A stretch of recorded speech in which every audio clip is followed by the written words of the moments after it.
So what are the odds that Nick Salmon's attorneys score a big win? Well, let's bring in Harvard Law Professor Emeritus Alan Dershowitz and Kentucky Governor Matt Bevin. They join us now live to discuss. Gentlemen, welcome. Great to have you with us.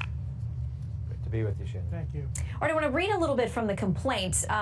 You know, Salmon's attorneys say that this was all about the Washington Post ending up making young Nick Salmon look racist. They say in targeting and bullying Nicholas by falsely accusing him of instigating the January 18th incident, the Post conveyed that Nicholas engaged in acts of racism by, quote, swarming Phillips, the Native American activist there, blocking his exit away from the students, and otherwise engaging in racist conduct. Alan, will this be enough to get what they're after, which is a $250 million verdict? Well, that's asking for a lot of money, but whoever said that the plaintiffs have to prove reckless disregard are wrong as a matter of law. This young man is not a public figure. He was thrust into the public by the Washington Post and other media. He's just a high school kid, and he doesn't have that heavy burden to prove what you would have to prove against if you were a public figure. All he has to prove is that they told untruths about him, and those untruths resulted in harm to him. So it's a far easier case than if he were some kind of an elected official or a high government official, or if he had thrust himself into the news and made himself into a public figure. So I think he has a significant chance of either winning the case or the Washington Post capitulating and settling, which is something newspapers rarely do. But in this case, they may be better off settling the case than having the case litigated, particularly in a jurisdiction which won't be necessarily friendly to them. Well, and that jurisdiction is where Governor Bevin is the governor in Kentucky, the Commonwealth there. I want to read something from the AboveTheLaw.com blog post. They say this case is about something else entirely. They say winning a defamation lawsuit isn't really the game we're playing here. Instead, we're fighting a new front in the culture wars, the front Trump has opened up against the media.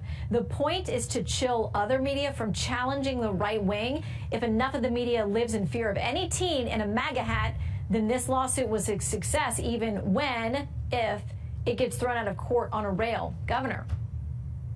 I tell you, it's remarkable that they would say that this is a war on the media by Trump in this case and those who support him. It's quite the opposite.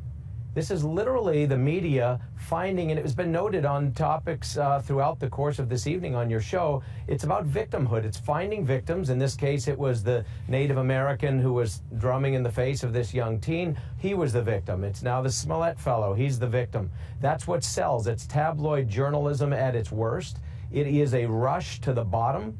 And it is a reflection on the culture in this nation, and it doesn't reflect well on us. It's unfortunate how we are trashing people if they are in any way, shape, or form seen to be associated with or perhaps able to be connected to the president in any way.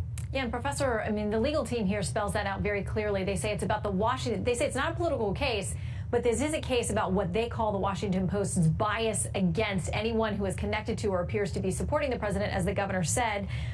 In this lawsuit, they also say they want to teach Jeff Bezos, the owner of the Washington Post, a lesson. They say in order to fully compensate Nicholas for his damage and to punish, deter, and teach the Post a lesson it will never forget, this action seeks money damages in excess of $250 million, the amount Jeff Bezos, the world's richest person, paid in cash for the Post when his company, Nash Holdings, purchased the newspaper in 2013.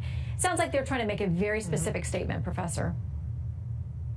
That's a serious litigation mistake.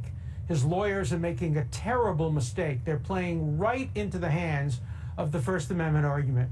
What they're saying is they're trying to chill free speech.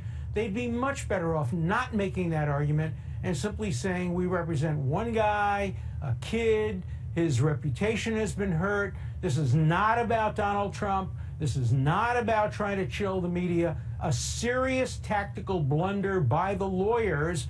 And my recommendation to this young man is he might seriously think about getting another lawyer who will take his case, bring his case, not try to bring a general case against the media, against Bezos, against the world. That is a blunder on the part of lawyers, and it raises the First Amendment issues. It invites the court to say, we're not going to try to chill free speech. We're not going to try to deter free speech. If this were merely about this young man being hurt, they'd have a much, much better chance of winning.